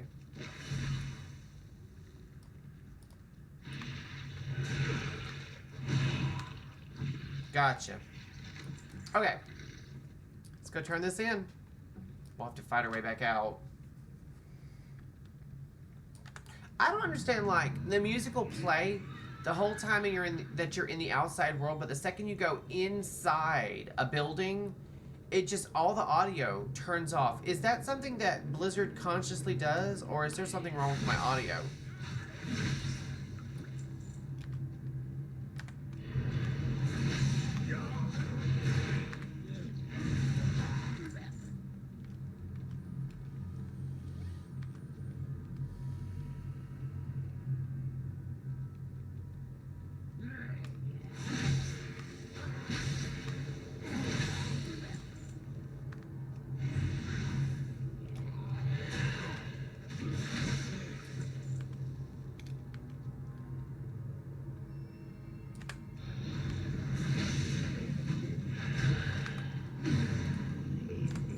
Hopefully I'll be able to get through here now without pulling any other enemies. Ooh, ooh. Here's hoping. It's quite exciting, I must say. We should watch some AbFab tonight. Sounds good. I'm feeling like I need my second shower after my nap. I'm feeling a little juicy. I had a feeling. I was surprised that you hadn't already done it, because you usually do get in the shower when I'm streaming. And I'm close to actually ending. It won't take me long. I know, it doesn't. Wait. Sokin, Shabtir, and Bach. I wonder if those are actual words in a language. Tomorrow is another day. Yay, we leveled again! Go to the temple city of Enkala and find the teleportation orb beneath the floating scourge citadel of Naxanar. Use it to reach the top and help the Sarian there. We are done here. Do I have to go back? Okay, there's an orb somewhere. And honestly, I'm not happy about going right back to where I just left. Ugh. Double ugh. That's the one thing I told you guys, like it does get grindy. It does get grindy. Ding dang it. Also, I want to see if my equipment's working. Okay, it is. I can walk on water. Okay, just making sure because it would let me earlier.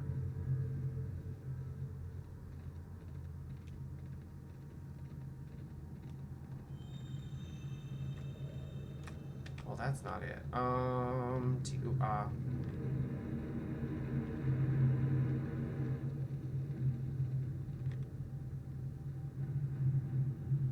Where's the teleportation orb at? That's my question.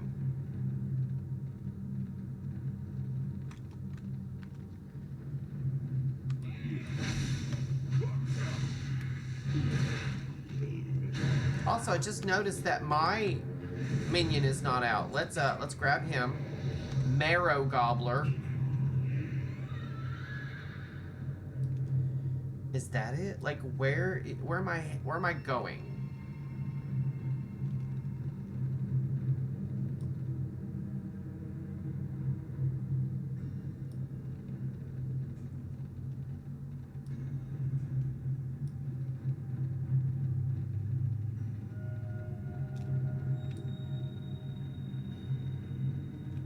Okay, it's obviously not here. We may have to Google this, you guys.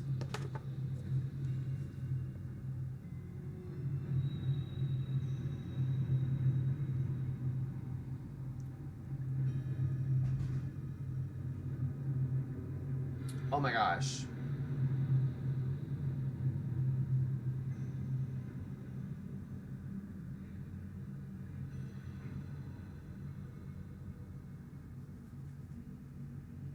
Let's go to Wowhead.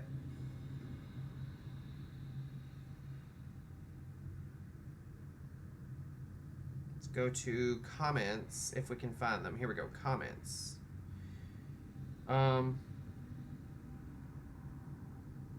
Once you're inside the temple, go to your right. There's a table with a white teleport. Once you're up, go up the ramp to where the 2 mobs are guarding. Kill them or not, but don't go higher. Turn immediately in either direction and run up the short ramp. You're there. The 2 portals are stacked on top of each other. Well, that was like, as soon as I walked in. Dark Fallen Bloodbearer. Alright, let's try this again. It said as soon as I entered, I was supposed to turn right. I never saw a white table. Did you guys? I am on the same.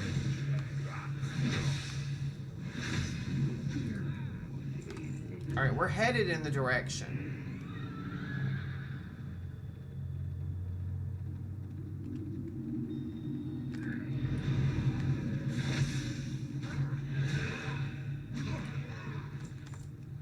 I don't see anything.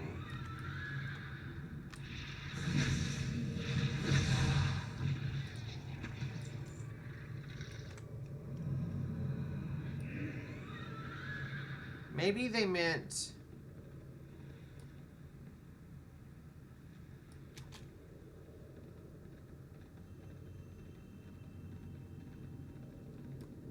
I mean, I don't see anything.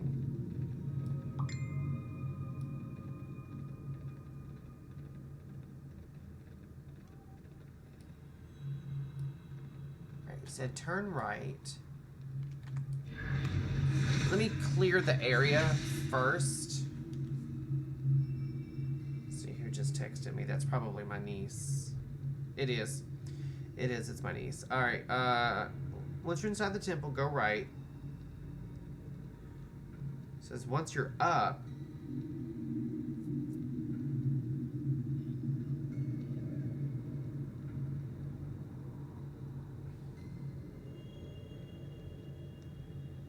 I don't understand.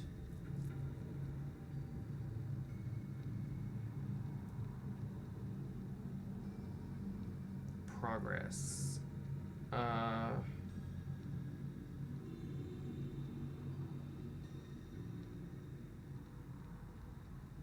I'm not having problems trying to find where to teleport to.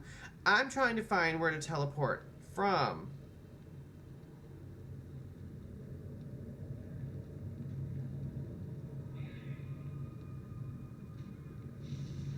Just go to the glowy thing.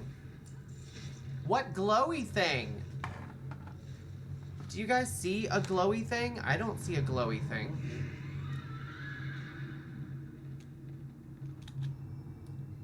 I mean...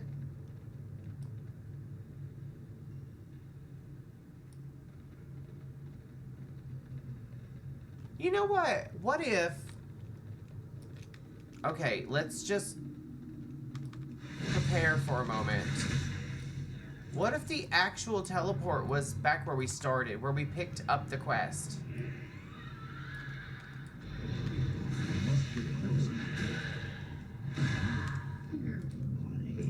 Just a thought. We're gonna run back to where Thessarian is.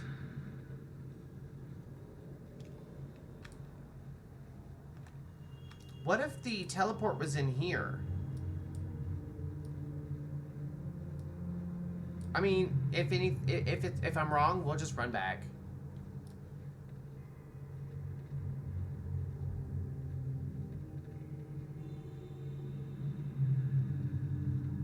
I seem to recall having problems finding this before.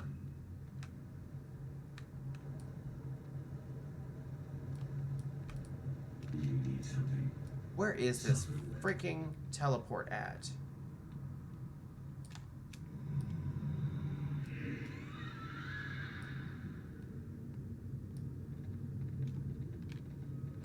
Alright, this is gonna bug the shit out of me.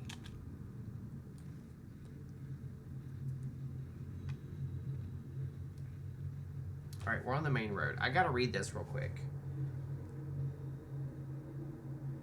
says, do not let Thessarian have aggro. You need to keep aggro. Play defensively. All right, where is... Okay, hold on.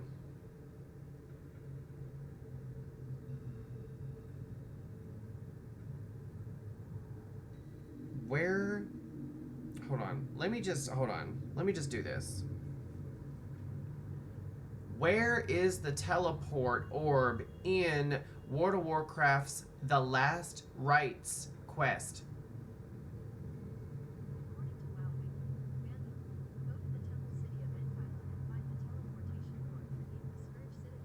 I don't need the voice part.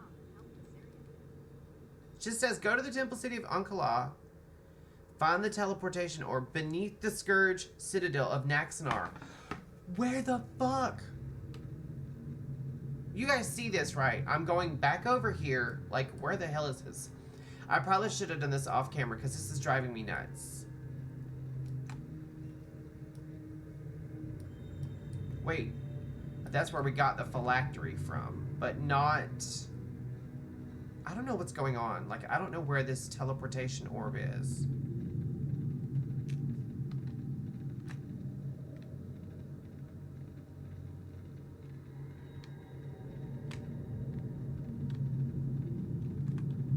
It says it's below the floating city. That's... Alright, let's go up. Wait. Is this it? Is this it?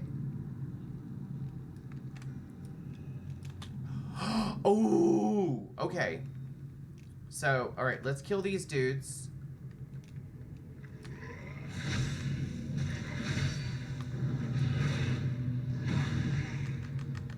I require a target. Alright, I've got to go to that side.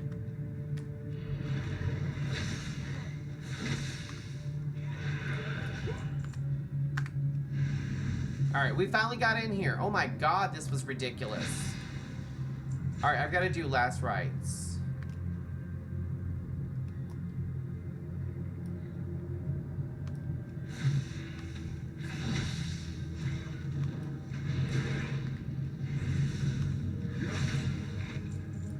Alright, let's go up here.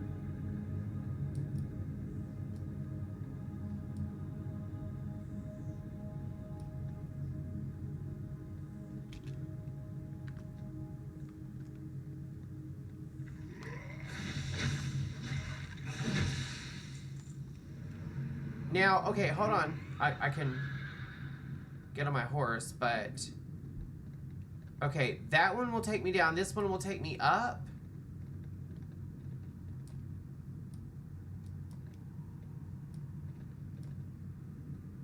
Oh!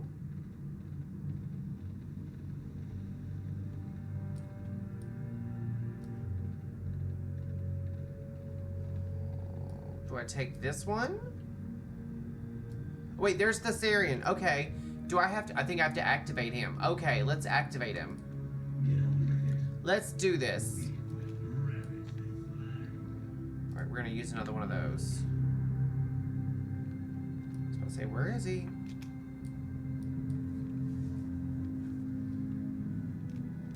Counselor Talbot. Image of the Lich King. Hello! This is getting to be something else.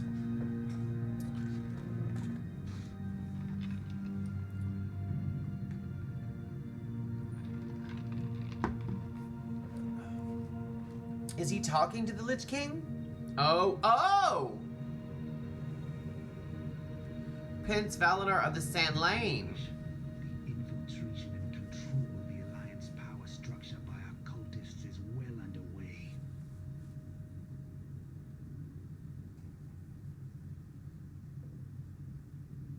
Uh-oh. Here come two others. Power you've bestowed upon me has granted me great Arlos and Larissa. I know they're not all working together. I bear these offerings as proof of my progress. Larissa! Oh, he's trying to... Okay, I see what's going on. What have you done to my sister? You motherless hell scum! Oh, shit. Now, a surprise, Thessarian. I hadn't heard from Mograine or the other Death Knights for months. You've come to rejoin the Scourge. I take it. Hey, you take wrong. I would sooner slit my own throat.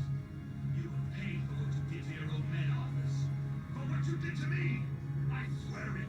Yes, Queen. Yes. Care of the intruders, Lord. I will feed their entrails to the maggots. Do not fail me, Sanlane. Return to Icecrown with this fool's head, or do not bother to return. Okay then, so now I have to fight this guy. Oh shit.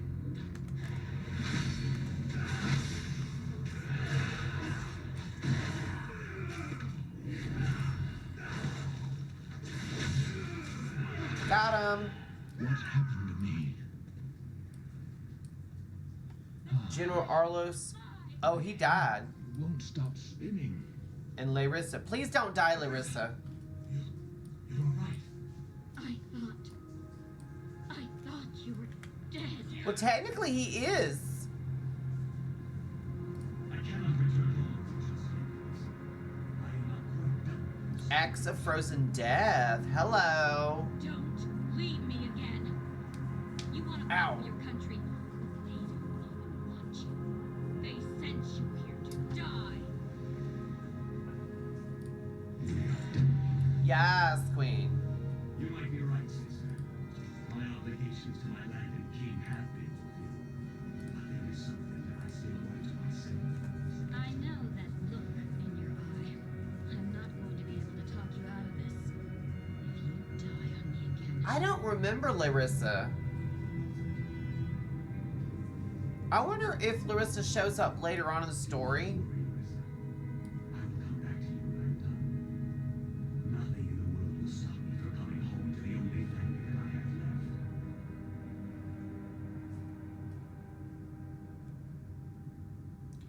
When all's said and done, am I eventually going to have a happy ending for my characters?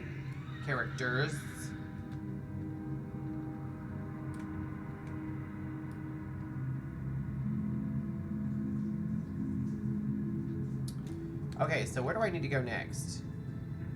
Here or here, or here or here or here. Let's go here first.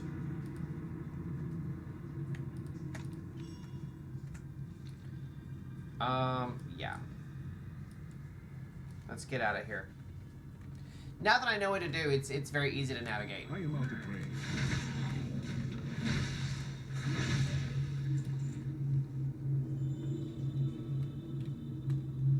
He makes so much noise when he's in the shower.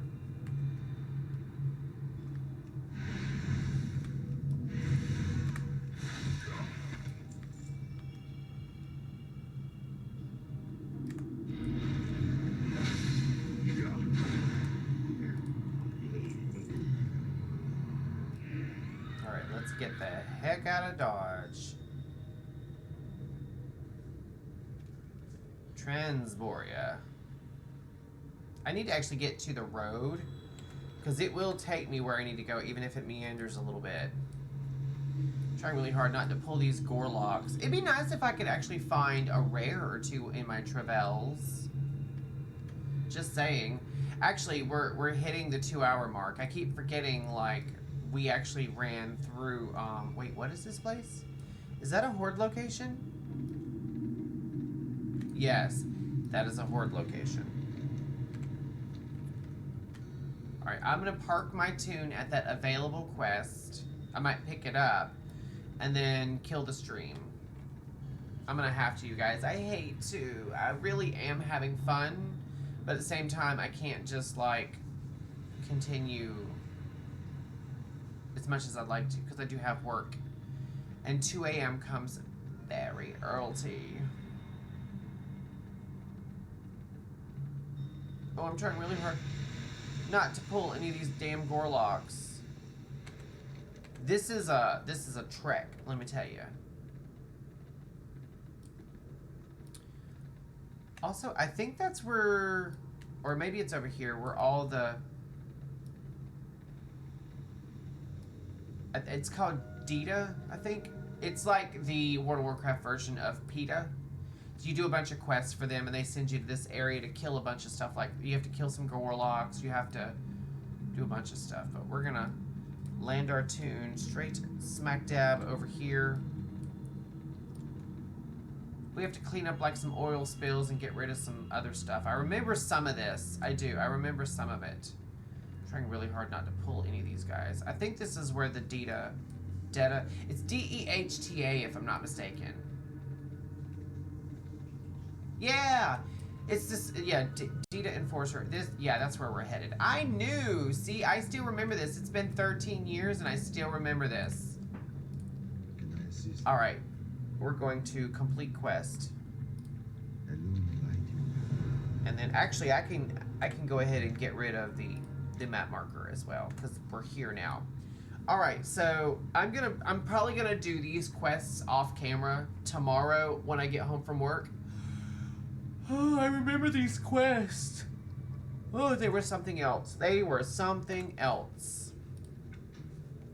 I had so much fun doing these quests. I remember Wrath of the Lich King being one of the better expansions back in the day. Now, like I said before, I never really picked a favorite. I don't know why. Like, my camera just decided to get so... There we go. Well, you guys know sometimes it gets blurry like that. I don't know why. Actually, I think that's an improvement on the way I look. Sorry, my nose is itching like crazy right now. But again, Legion, probably still my favorite expansion. I really do like Legion. Legion told an amazing story. It was a really good layout, really good zones, all that kind of stuff. I don't know why my launcher just did something weird. It probably updated. Anyway, thank you guys so much. I hope you guys enjoyed the video. I hope you guys enjoyed the breakdowns of it. I'm looking forward to everything except, of course, they're calling it dynamic flight. I hate that. I hate that so freaking much. We'll probably talk about that on my next stream on Monday. I hate dynamic flight. I hate that. And they're like, it's here to stay.